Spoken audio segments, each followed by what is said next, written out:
수익을 만드는 진짜 공식, 주식 공식입니다. 기존에 언급을 해드렸던 종목 AS는 HL만도와 NHN KCP를 얘기를 해드리도록 하겠고요. 하락하는 시장이라고 하더라도요, 관심을 가져야 될 종목은 있습니다. 서진 시스템에 대한 매매 전략을 시작해 보도록 하겠습니다. 미국 증시가 상승으로 마감을 하기는 했는데, 세부적인 내용을 확인을 해보게 되면요, 장 중에는 상승으로 했고 금리 인하에 대한 기대감이 형성이 됐던 이유였죠. 그런데 오후 들어서 고점 대비 거의 절반 정도를 빠졌어요. 그 이유는 AI에 대한 우려가 존재를 했기 때문입니다. 그렇게 되면서 이제 제가 언급을 해드렸던 대부분의 종목들이 이탈을 하는 모습이었습니다. 그래서 11월 11일부터 비중을 계속 축소를 한 거를 확인을 해볼 수가 있을 것 같아요.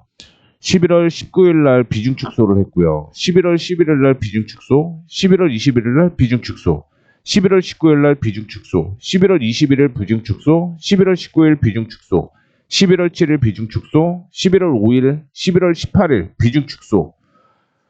그 전부터 리스크 관리를 이렇게 했다라는 걸 확인을 해볼 수가 있을 것 같습니다. 시장 상황은요, 11월 5일부터 리스크 관리를 한 건데 이날부터 계속 리스크 관리를 해왔습니다. 그리고 11월 19일 얘기를 또 했는데 19일은 또 이날이었죠. 보시다시피. 그래서 지금은 리스크 관리가 필요한 시점이어서 그 전부터 리스크 관리가 진행이 되었다라고 보시면 될 것 같고요. 그 결과 다른 곳과는 다르게 아마 리스크 관리가 잘 되었을 것으로 확인되고 있습니다. 그리고 그 안에서 올라가야 될 종목들에 대해서는 계속적으로 보셔야 된다라는 말씀을 해드리도록 하겠는데요. 참고로 이 종목들 리스크 관리를 어떻게 했냐 물으신다고 하신다면 텔레그램을 통해서 제가 리스크 관리를 계속적으로 했다라는 걸 확인을 해볼 수가 있을 것 같습니다. 그래서 뭐 이전에 서응이나 뭐 단타 수익으로 정리를 했고요. 그 외에도 뭐 우진엔텍 비중도 줄이고 미래 컴퍼니 비중도 축소를 하고 하나투자증권은 정리를 하고 리스크 관리를 이렇게 여러분들도 하셔야 된다라는 걸 말씀을 해드릴게요. 즉 텔레그램을 통해서 리스크 관리를 했다라고 생각을 하시면 될 것 같고요. 참고로 텔레그램 들어오는 방법을 먼저 말씀을 해드리자면 더보기 있죠. 그러면 무료 신청 링크가 있습니다. 아무거나 클릭을 하시게 되면 오른쪽에 나온 것처럼 주식공식 구독자 혜택 신청이 있습니다. 이렇게 해서 저한테 보내주시면 제가 텔레그램 주소를 보내드릴 거예요. 그러면 들어오셔갖고 단타 매매하는 종목 외에 제가 그동안 한 번이라도 언급을 해드렸던 종목들에 대해서는 모두 관련된 종목들의 흐름을 말씀을 해드린다라는 거 참고해 주시면 좋을 것 같습니다. 나머지 HL만도와 함께 NHN KCP 이 두 종목을 먼저 체크를 한번 해볼게요. 자, 왼쪽에 보시게 되면 제가 어떤 얘기를 11월 20일 날 해드렸냐면 HL만도의 이탈가를 45,500원으로 상향 조정한다라고 얘기를 했습니다. 그리고 11월 20일 날 한섬 추가 매수했으면 보합이다. 그러면서 한섬 얘기도 좀 했었고 NHN KCP는 추가 매수해야 될 수도 있다라고 얘기를 했습니다. 물론 그전에는 리스크 관리를 했는데 매수 타이밍이 한 번 더 나왔다라고 생각을 하시면 될 것 같아요. 자, 그리고 밑에 보시게 되면 HL만도 차익 실현 수익 축하드린다라고 얘기를 했죠. 그리고 그 밑에 보게 되면 HL만도 4만원에 다시 매수하자라고 얘기를 했고요. 두 번 나눠서 매수하자라고 얘기를 했죠. 그러면서 39,000원에도 2차로 걸어두라고 얘기를 했습니다. 정리를 한번 시켜드린 거죠. 11월 20일 날 HL만도는 4,500원에 차익 실현을 했고 4만원과 9,000원에 분할로 매수하라고 얘기를 했습니다. 조금 더 볼까요? 그리고 뭐 다른 종목들 얘기 쭉 했고 여기에 그런 얘기를 했죠. HL만도는 내일 제가 말이 없더라고 하더라도 39,000원에 매수를 해라라고 얘기를 해드렸습니다. 그러면 차트를 통해서 한번 확인을 해보도록 하겠습니다. 자, 보시게 되면 이날이 언제였냐면 11월 19일이었어요. 19일이었고 이 다음 날 급등을 하게 되면서 제가 45,500원의 손절가를 잡고 대응을 하자라고 얘기를 했고요. 45,500원을 이탈을 하게 되면서 어떤 얘기를 했냐면 4만원에 매수를 하고 39,000원에 매수를 하자라고 얘기를 해드렸습니다. 근데 이날 39,000원대까지 오지가 않았어요. 그리고 그 다음날 제가 어떤 얘기를 했냐면 39,000원에 말이 없다라고 하더라도 매수를 하면 된다라고 얘기를 했고요. 그리고 24일 오늘이 된 거죠. 오늘 단기 급등이 이렇게 나오는 모습을 보여주었습니다. 그래서 이날 45,500원에 차익 실현했고 4만원에 매수를 했고 이날 39,000원에 매수를 해서 39,500원이 평단이 되었죠. 그리고 오늘 급등이 나오게 되면서 5%대의 상승을 하는 모습이었습니다. 제가 왜 이걸 확인을 시켜드리냐면 추가적인 상승이 한 번 더 이어질 가능성은 있다라고 생각을 하시면 될 것 같아요. 제가 이전 고점부터 시작을 해서 쭉 하락하던 이걸 얘기를 해드렸는데 일단은 이 하락하는 추세선까지는 추가적인 상승이 이어질 가능성이 있다라고 보셔야 될 것 같습니다. 수급 상황으로 확인해 보시게 되면은요, 이때부터 기관 쪽에서 매도하면서 옆으로 횡보를 했죠. 그러면서 최근에 들어서 매수 매도를 반복을 하게 되면서 기관 쪽에서 매수세가 이어지는 모습이었습니다. 참고로 기관은 파란색이고요. 차트를 확인해 보시게 되더라도 매수가 들어오게 되면서 주가가 상승을 했고요. 매도가 나오게 되면서 주가가 하락을 했습니다. 그리고 매수를 하게 되면서 주가가 다시 한번 올라가는 모습이었고 그 다음에 매도를 하게 되면서 주가가 하락을 하고 횡보를 하는 모습이었는데 그 이후부터 시작을 해보게 되면 기관 쪽에서 매수를 하게 되면서 주가가 상승을 하고 있는 모습이죠. 일봉으로 체크를 해보시게 되면 오늘도 역시 기관 쪽의 매수세는 이어지는 모습이었습니다. 매수 매도를 기관 쪽에서 어떻게 하냐에 따라서 주가가 상승을 했다가 하락을 했다가 상승을 하는 그런 모습을 보여주고 있기 때문에 HL만도의 경우는 추가적인 상승이 충분히 이어질 가능성이 높다라는 걸 다시 한번 언급을 해드리도록 하겠습니다. 사상 최대의 실적이 올해도 그렇고요. 내년도 역시 기대가 되고 있습니다. 그런데 주가는 89,000원부터 시작을 해서 큰 폭으로 31,000원대까지 약세가 이어졌죠. 실적 기준으로 간다라고 하면 주가의 상승은 이거는 못 가도 적어도 8만 원은 가야 된다라고 생각을 하고 있어요. 89,000원대까지는 바라보지도 않습니다. 왜? 일부 거품일 수 있기 때문에. 그러면 우리는 내년까지 8만 원까지 간다라고 생각을 하고 있고요. 그렇다라고 한다면 앞으로 두 배는 추가적인 상승이 이어질 가능성이 높은 종목이니만큼 HL만도 지속적인 홀딩을 하셔도 괜찮다라는 말씀을 드리도록 하겠고요. 혹시 HL만도를 보유하고 계신 분들은 앞서 제가 언급을 해드렸던 대로 텔레그램에 들어오시면 됩니다. 텔레그램에 들어오시게 되면 제가 어떤 매매를 지향을 해야 되는지, 현재는 외국인 혹은 기관 쪽에서 어떤 매매가 진행이 되는지를 말씀을 해드릴게요. 뭐 가입하는 거 되게 쉽죠, 그렇죠? 뭐 이것만 작성을 해서 보내주시면 되니까 이 점 참고해 주시면 좋을 것 같고요. 두 번째는 NHN KCP에 대한 매매 전략을 확인을 해보도록 하겠습니다. 3분기부터 성수기예요. 그리고 주가가 이렇게 큰 폭으로 약세가 이어졌던 건 티몬 사태에 대한 악재가 형성이 되었기 때문입니다. 그래서 손실이 많이 발생을 했는데 그런 악재가 이제는 다 해소가 되게 되면서 스테이블 코인에 대한 모멘텀이 형성이 최근에 되고 있다는 걸 얘기를 해드리고 싶습니다. 그리고 3, 4분기에는 역시 성수기에 대한 모멘텀 형성이 되고 있기 때문에 실적적인 측면으로 본다라고 하더라도 긍정적일 수 있다. 그리고 최근에 나오는 이슈가 굉장히 많죠. 일단은 네이버와 두나무가 합병을 한다라는 얘기가 있고요. 만약에 합병을 하게 되면 최대 수혜주 중에 하나는 NHN KCP가 될 가능성이 높다라는 거 참고를 해주시면 좋을 것 같고요. 오늘 이런 뉴스가 하나가 나왔습니다. 어떤 뉴스가 하나가 나왔냐면 네이버와 두나무가 합병을 하게 되면 아마 두나무의 경우는 나스닥으로 이 두나무를 상장시키려고 한다라는 거죠. 왜냐하면 네이버가 하는 게 아니라 네이버 파이낸셜이 합병을 하는 거잖아요. 그러면 네이버 파이낸셜과 함께 두나무가 나스닥에 상장이 되게 되면 당연히 네이버 역시 큰 이슈가 될 가능성이 있고 한국에서 스테이블 코인을 만들게 되면 그 결제가 대부분 NHN KCP가 될 가능성이 높기 때문에 가장 큰 수혜주가 될 가능성이 높다라고 보시면 될 것 같습니다.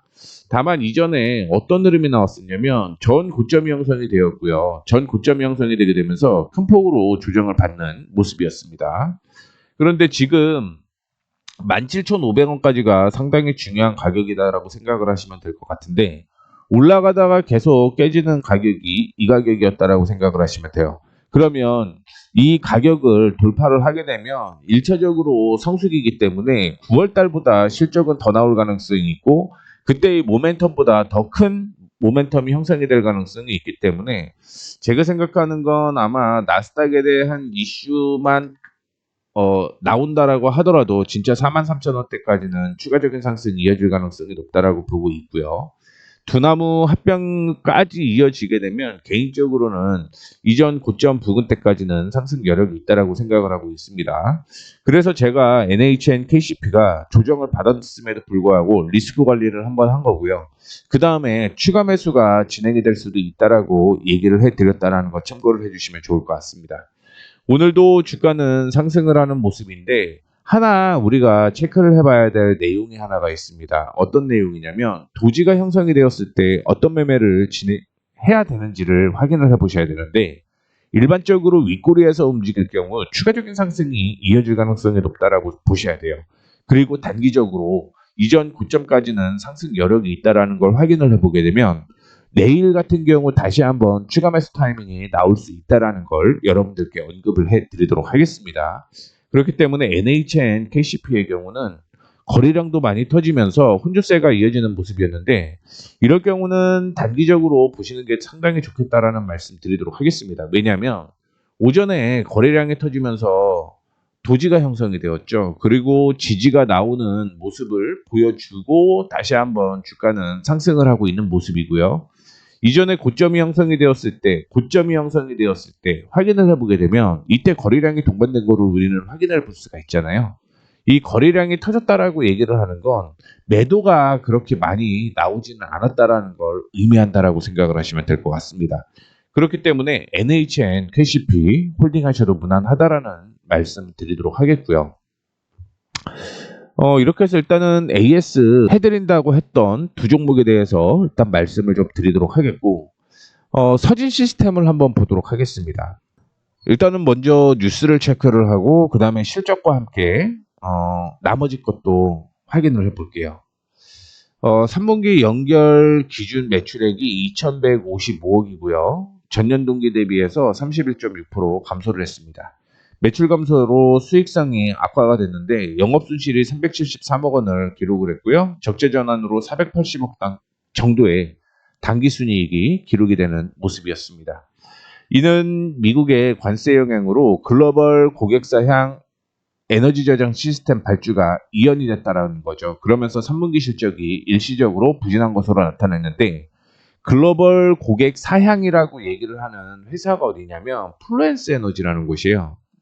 미국에서 상당히 모멘텀이 있는 종목이다라고 생각을 하시면 될 것 같고요. 이 플루엔스 에너지 같은 경우는 미국뿐만이 아니라 전 세계에서 아마 세 손가락 안에 드는 ESS 모멘텀을 가진 종목이라고 생각을 하시면 될 것 같습니다. 이전의 경우는 서진 시스템의 경우는 통신 장비로 이슈가 됐는데 서진 시스템이 매각이 됐고요. 이 매각이 되게 되면서 사업 구조를 ESS로 변경을 했다라고 보시면 될 것 같고요. 그래서 ESS의 매출이 70% 이상을 차지를 하고 있습니다. 통신 장비주가 아니라는 거죠. ESS 관련주라고 생각을 하시면 될 것 같습니다. 특히 3분기에는 ESS 매출이 전년 동기 대비 절반 이하로 감소를 했고 연결 매출에서도 차지하는 비중이 전년 동기 대비 56에서 25%로 줄어들었습니다. 그리고 대미관세 우려로 ESS 발주가 4분기 이후로 늦어졌다라고 얘기를 했는데 취소가 아니라 딜레이가 됐다라는 거죠. 그렇죠? 그러면서 8월 말 관세 우려가 해소가 되게 되면서 1200억 규모의 ESS 공급 계약이 체결이 되고 공급이 재개가 되고 있습니다. 통상 이 체결이 되게 된 후 2, 3개월 후에 매출로 반영되는 것을 고려해 보게 되면 4분기부터 ESS 매출이 큰 폭으로 반등할 수 있다라고 얘기를 하죠. 9월 달부터 시작을 하면 2개월이라고 하면 11월이고요. 3개월이라고 하면 12월이잖아요. 그래서 4분기에는 1200억의 매출이 기본적으로 발생을 한다라고 생각을 하시면 될 것 같습니다. 자, 그 다음에 계속적으로 확인을 해보게 되면 자회사 텍슨이라고 있습니다. 신규 사업 포트폴리오를 확대를 하고 있는데 지난 10월 글로벌 최대 수소 연료 전지 기업으로부터 700억 규모의 소파, 이게 얘기가 하는 퓨얼셀 얘기잖아요. 퓨얼셀. 그러니까 수소 관련주라는 거죠. 수소. 그래서 모듈 장비 공급 계약을 체결을 했고요. 2026년에 납품 예정이고 9월 달에도 역시 글로벌 반도체 장비사로부터 500억 규모의 공정 장비 모듈 제작을 수주를 했고 양산 체제에 돌입을 하고 있습니다. 이 텍슨이 기존 웨이퍼 이송 장비와 파워박스 등 부품 공급을 넘어서 반도체 리소그라피 공정의 핵심 모듈로 처음으로 수주한 사례라고 얘기를 하고 있는데 뭐 자원 쪽으로 들어가는 부품을 납품을 했다라고 생각을 하시면 될 것 같아요. 그래서 연결적으로 보게 되면 9월, 10월 단기 매출이 있다라는 걸 말씀을 해드리고 싶습니다. 실적을 한번 볼게요. 서진 시스템의 지금 연간 실적을 확인을 하고 있는데 영업이익이 460억이라고 얘기를 했는데 지난 3분기에 310억이 적자를 기록을 하게 되면서 연간으로는 아마 150억 정도로 줄어들 가능성이 있다라고 생각을 하시면 될 것 같고요. 단기 순이익 같은 경우도 더 커질 가능성이 있다라는 걸 얘기를 해드리고 싶습니다. 그 이유가 왜냐면 분기로 보면 여기는 예상치가 적혀져 있잖아요. 그리고 단기 순이익이 적혀져 있는데 앞서 말씀을 해드렸던 대로 3분기에 들어와야 될 매출이 4분기로 이연이 됐다라는 걸 확인을 해볼 수가 있을 것 같아요. 그 때문에 당기순이익이 지금 310억이 3분기에만 포함이 되었다라고 보시면 될 것 같고요. 당기순이익 역시 적자로 전환된 모습이죠. 그런데 이 역시 4분기로 이연이 되게 되면 4분기의 영업이익과 당기순이익은 흑자 전환이 된다라는 걸 확인을 해볼 수가 있을 것 같습니다. 그러면 연간 실적으로 보게 되면 지금 300억, 310억 정도를 제외하면 150억이고요. 이거는 마이너스 600억이잖아요. 그러니까 이거는 큰 의미는 없다라고 생각을 하고 있습니다. 그런데 영업이익이 10배 이상 증가를 한다라는 거 확인을 해볼 수가 있을 것 같고요. 4분기의 매출과 함께 내년에 ESS는 모멘텀이 있습니다. 왜냐하면 자회사 텍슨의 경우 700억을 지금 10월 달에 수주를 받았잖아요. 그게 2026년에 발생을 한다라고 얘기를 했는데 아직 이게 주가에 반영이 되지 않았습니다. 그래서 만약에 반영이 된다라고 하면 사상 최대의 실적이 나올 가능성이 있는 거고요. 만약에 그게 아니라고 하더라도 적어도 2024년에 당기순이익과 비슷한 실적은 나올 것으로 예상을 하고 있습니다. 그래서 이 부분을 차트로 한번 볼게요. 서진 시스템의 경우는 2024년이 사상 최대의 실적을 거두었잖아요. 그런데 뭐 일부 그때 ESS에 대한 모멘텀과 함께 2차 전지 모멘텀이 있었죠. 그게 일부 저는 거품이다라고 생각을 하고 있습니다. 그래서 내년까지는 뭐 보시게 되면 안정적으로 32,000원대까지는 안정적으로 상승할 여력이 있다라고 보고 있고요.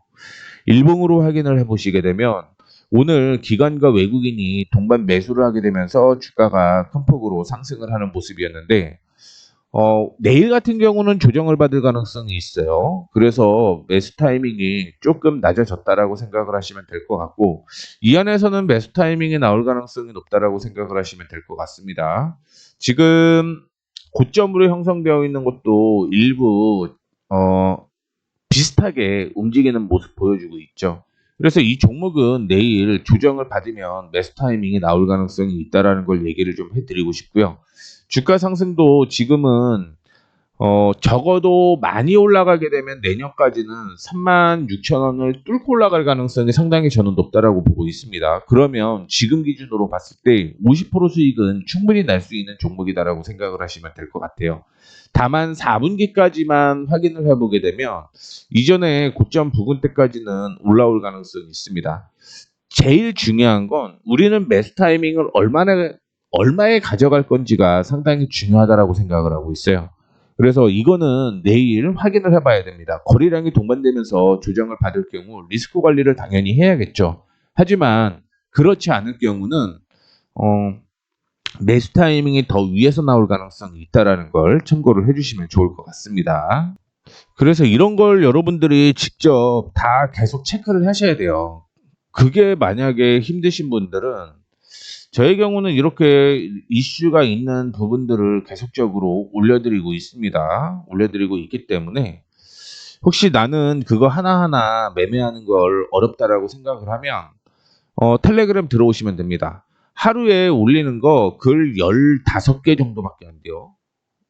그리고 15개밖에 안 된다라고 하는 건 거의 뭐 동반이 2개가 똑같이 올라가고 있는 거죠. 혹시 못 보시는 분들을 위해서 이렇게 연속으로 2번씩 올려드리고 있다라는 거 참고를 해주시면 좋을 것 같습니다. 텔레그램 참여하는 방법은요. 더보기 누르시면 밑에 무료 신청 링크가 있고요. 아무거나 클릭을 하시게 되면 이렇게 구독자 혜택 신청이 있습니다. 그래서 신청해 주시면 제가 텔레그램을 문자로 보내드릴 겁니다. 문자로. 그러면 들어오셔갖고 지금 쉽지 않은 시장이에요. 도움 받으세요. 도움 받으시면 됩니다. 지금 코스피 코스닥이 저점을 이탈을 하게 되면서 만약에 하락을 하게 되면 뭐 단기적으로 약세가 이어질 가능성이 있습니다. 코스피도 최근에 지지가 나오는 모습을 보여주었던 가격을 이탈하는 모습이 나타났고요. 코스닥도 동일한 상황이죠. 누구보다 빠르게 리스크 관리를 했다라는 걸 여러분들은 아실 거라고 보고 있어요. 왜냐하면 제가 매매하는 거를 다 여러분들께 공개를 해드리고 있기 때문입니다.